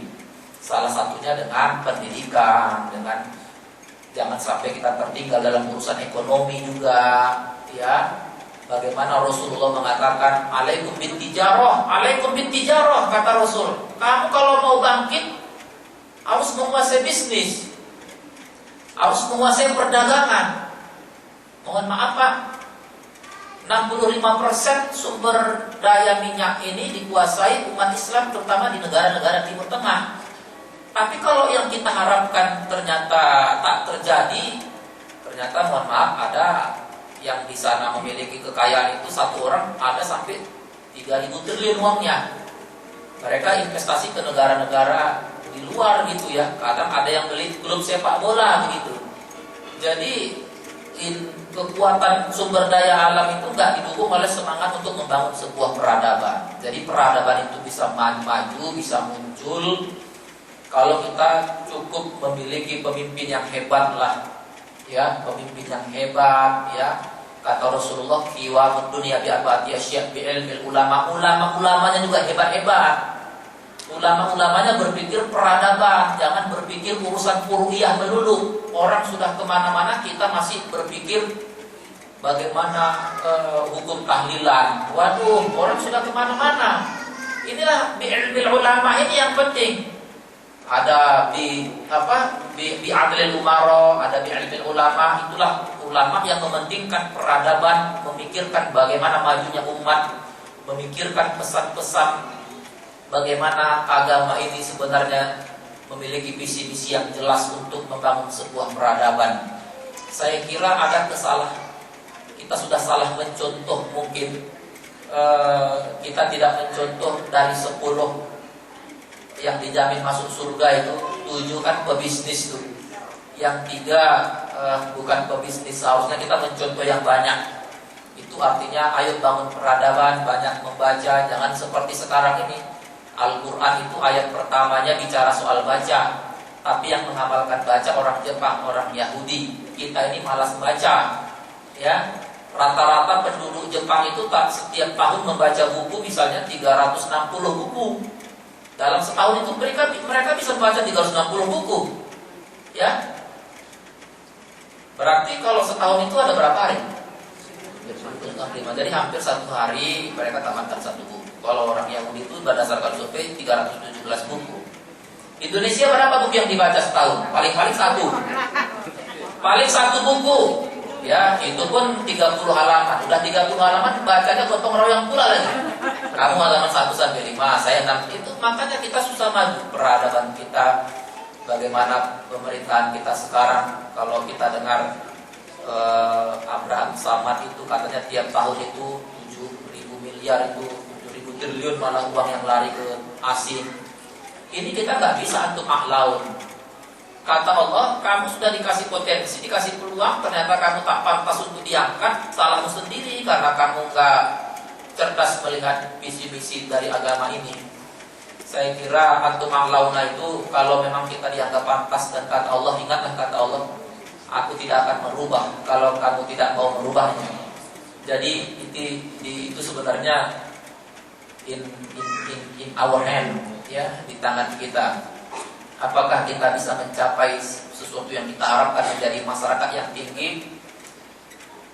Tidak seperti masyarakat yang kata Rasul seperti buih di lautan. Caranya itulah, ayo kita sama-sama bersatu membangun peradaban lewat pengajian-pengajian begini. Kita bisa berdiskusi, kita punya rencana-rencana yang besar. Seperti di awal sudah saya katakan, setiap kita harus punya pikiran bagaimana menjadikan LE ini pusat peradaban Islam dunia. Kenapa tidak? Jadi Pak Abdi, visi misinya Rasulullah itu memiliki langkah-langkah yang jelas dengan penuh keyakinan kepada Allah, di mana sahabat diberikan semangat bagaimana dengan menggunakan kekuatan Allah. Kalau sekarang orang berangan-angan tapi malas, ya. Orang Melayu memiliki prinsip, ada juga katanya biar rumah mau runtuh asalkan gulainya lemak, katanya gitu. Karena apa? Mau makan enak tapi malas bekerja, begitu. Biar rumah mau runtuh asal makan gulai lemak. Ini yang membuat kita belum pantas untuk menjadi peradaban dunia seperti peradaban sains teknologi yang dimiliki umat-umat yang lain. Saya kira ini nanti kita bisa bicara lebih banyak tentang ini nanti. Saya kira sudah jam 10 kita belum sholat isya. Mohon maaf Bapak Ibu. Ini pertanyaan Pak Hamdi ini ketika saya kuliah di S3. Jadi kelas pertanyaannya ini tinggi sekali. Mohon maaf ini karena membutuhkan diskusi yang lebih panjang untuk bicara peradaban ini. Saya kira Ibu Bapak sudah melakukan hadirnya Bapak Ibu ke LG ini sebenarnya untuk menjadi dai-daiyah semuanya. Kita sebelum kita tutup, Mas Farhan ada pengumuman besok sampai kapan Ustaz masih di sini? Setelah itu masih lagi hari Senin. Ya, jadi insya Allah besok malam Ustaz masih di sini. Terus khotbah Jumat beliau juga masih di sini, malamnya masih di sini. Sabtu Minggu ke At-Taqwa San Bernardino, Senin kembali ke sini. Ustaz karena kemarin mengatakan bahwa akan diselesaikan Rabu malam tasawuf, tapi ternyata ada tambahan. Jadi masih tasawuf terus kan.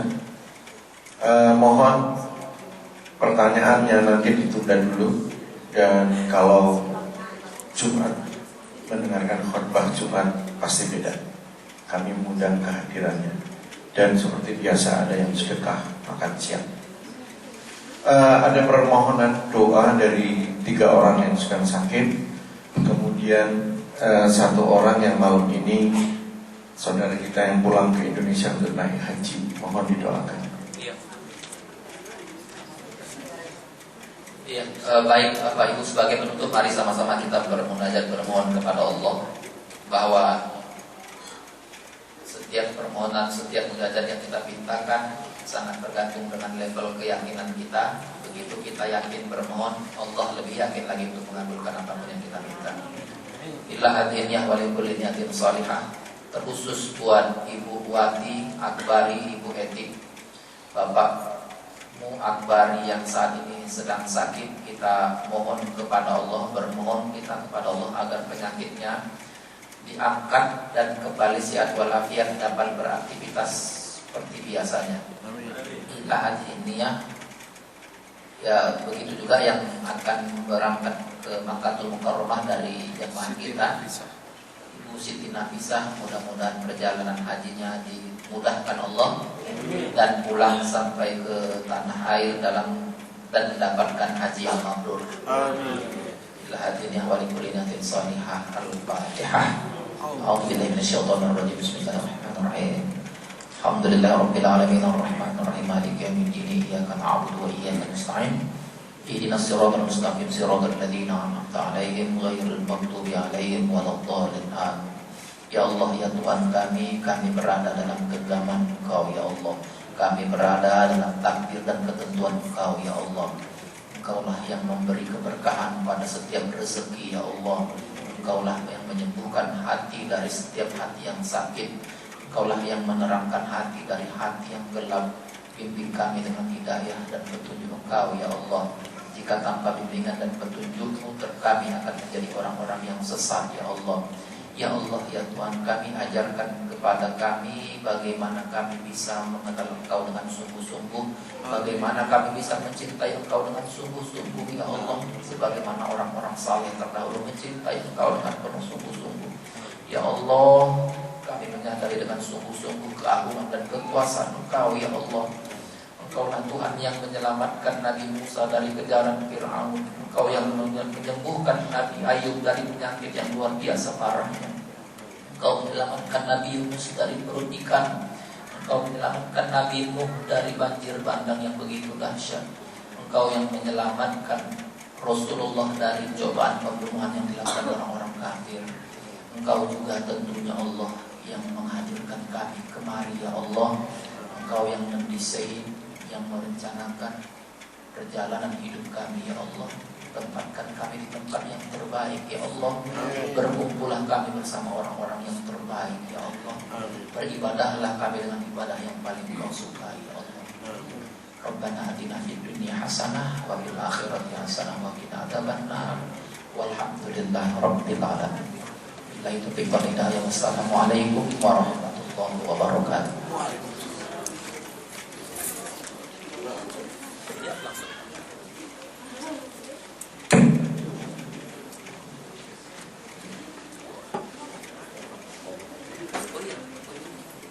Allahu Akbar, Allahu Akbar. Asyhadu an la ilaha illallah, asyhadu anna Muhammadar Rasulullah. Halal sholat, halal falah. Qad qamatis sholat, qad qamatis sholat.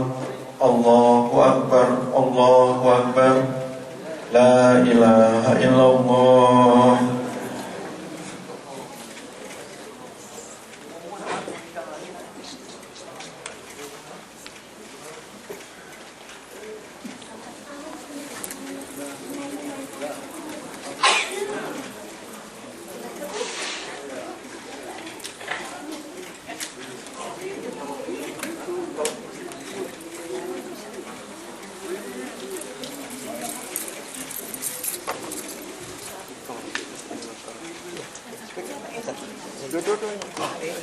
Ini sih kan mati nih.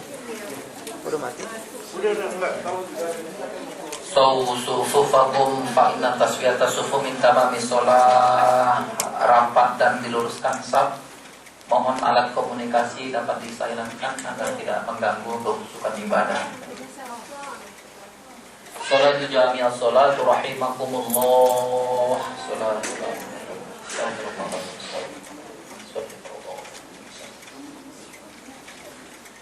Allahu Akbar.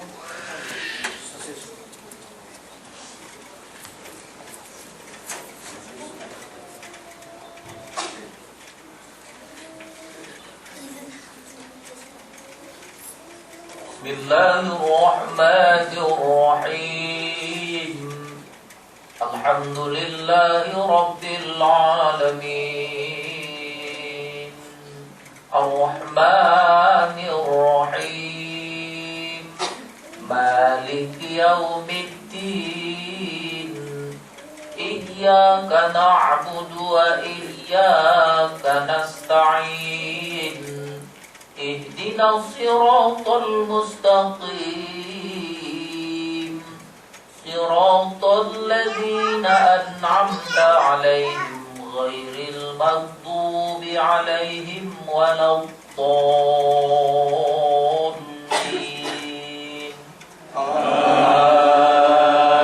Amin. Bismillahirrahmanirrahim. Qul huwallahu ahad. Allahus samad. Lam yalid wa lam yulad wa lam yakul lahu kufuwan ahad. Allahu Akbar. Sami Allahu liman hamidah. Allahu Akbar. Allahu Akbar. Allahu Akbar.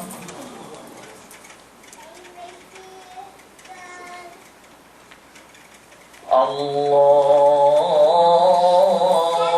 Akbar. Bismillahirrahmanirrahim.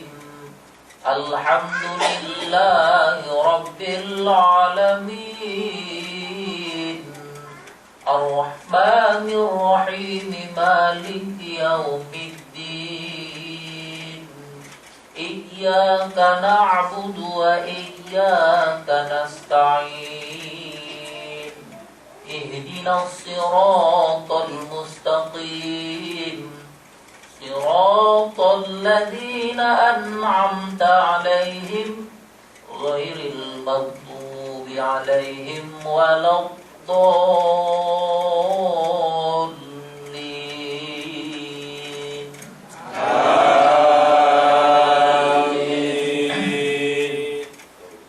بسم الله الرحمن الرحيم قل أعوذ برب الناس ملك الناس إله الناس من شر الوسواس الخناس الذي يوسوس في صدور الناس من الجنة والناس الله أكبر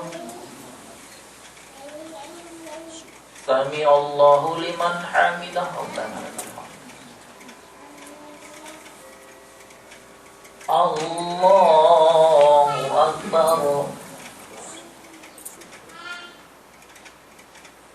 الله أكبر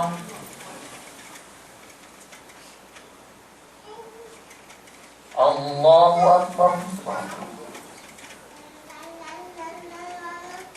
الله أكبر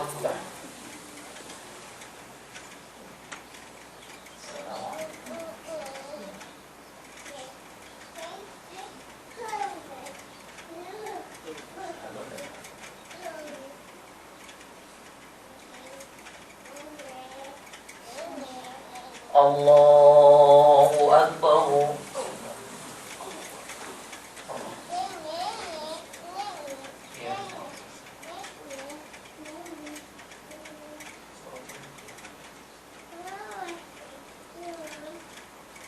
الله أكبر سمع الله لمن حمده ربنا الله أكبر الله أكبر الله أكبر الله أكبر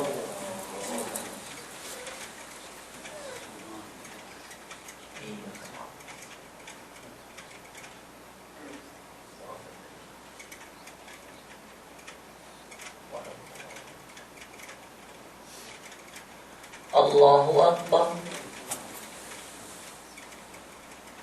سمع الله لمن حمده الله أكبر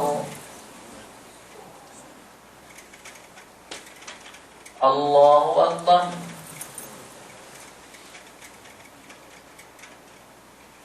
الله أكبر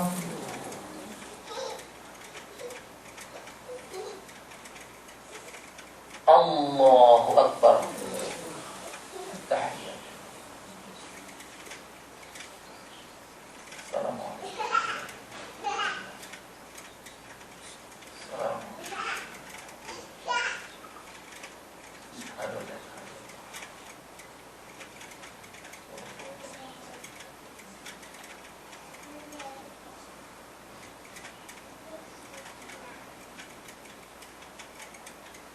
Assalamualaikum warahmatullahi.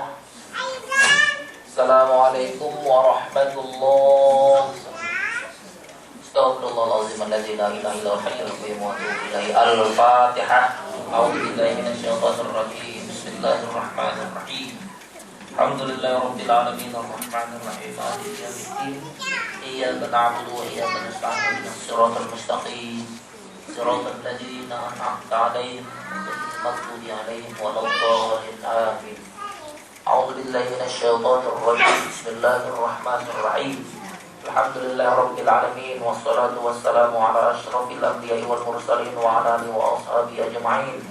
Allahumma salli ala Muhammad wa ala ali Muhammad. Allahumma ighfir lana dhunubana wa liwalidina warhamhum kama rabbawna shighara. Wa li jami'il muslimina wal muslimat wal mu'minina wal mu'minat al ahya'i minhum wal amwat bi rahmatika ya arhamar rahimin. Rabbana hab lana min azwajina wa dhurriyyatina qurrata a'yun waj'alna lil muttaqina imama. Rabbana zalamna anfusana wa illam taghfir lana wa tarhamna lanakunanna minal khasirin. Rabbana atina fid dunya hasanah wa fil akhirati hasanah wa qina adzabannar. Walhamdulillahi rabbil alamin.